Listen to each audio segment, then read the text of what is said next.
I'm Vince DelMonte. I want to ask you a question before we talk about the best fat burning exercises, period. Which muscle group is going to burn more calories? My biceps or my legs? Look how small my arms are. Look how big my legs are. Which muscle group is going to create a greater caloric expenditure?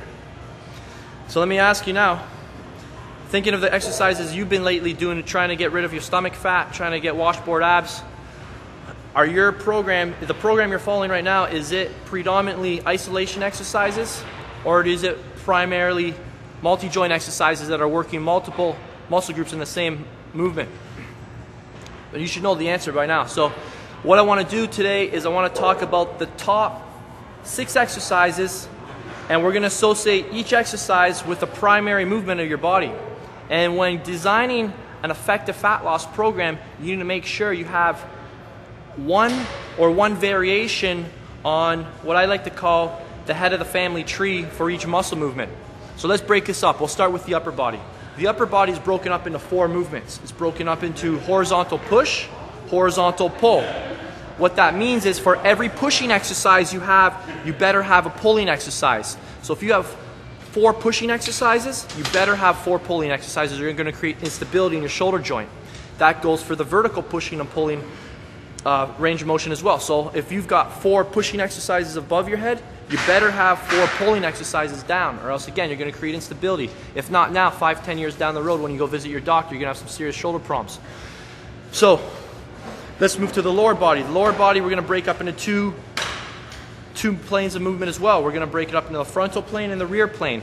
Whenever I do an exercise on the frontal plane, I refer that to as a quad dominant exercise. Whenever I do an exercise on the rear, I refer that to as a hip dominant exercise, which is basically anything that works the lower back, the glutes, and the hamstrings. So let's go through those things again. Let me ask you, what muscle group are we working when we do a horizontal pushing exercise? Chest. What is the king of the family tree for a chest? Bench press, barbell press, whether it's dumbbells on a flat or an incline, those are all excellent choices. Next, after horizontal pushing, we've got horizontal pulling. What's the head of the family tree on a horizontal pulling exercise? It can be any variation on a seated row. It can be a bent over dumbbell row. It can be a one-arm dumbbell row, a wide grip row, any variation on a row, the opposite of a chest press. Now we've got to move to the vertical push range of motion. Shoulders. What's the head of the family tree on that plane of motion? Military press, dumbbell shoulder presses, whether they're seated or standing.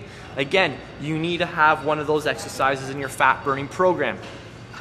Lastly, we need to focus on vertical pulling. What's the head of the family tree for that one?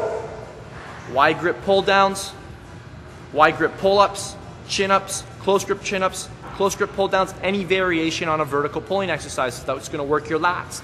So you need at least one exercise from those 4 planes of motion to create an effective fat burning program.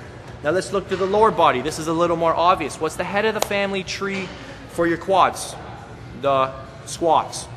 What's the head of the family tree on your hips? This might not be as obvious for most people. The head of the family tree for a hip dominant exercise is deadlifts. If you're doing them properly, you're driving through your glutes, hamstrings, lower back, and that's a glute exercise. Your quads, yes, are working. Deadlifts are a hip dominant exercise. So throughout the week, let's rehearse all that. You should have a bench press. You should have a seated row. You should have a shoulder press. You should have a pull down.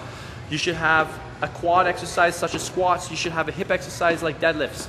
If you're hitting all those exercises throughout your week, you're one step closer to getting a 6-pack.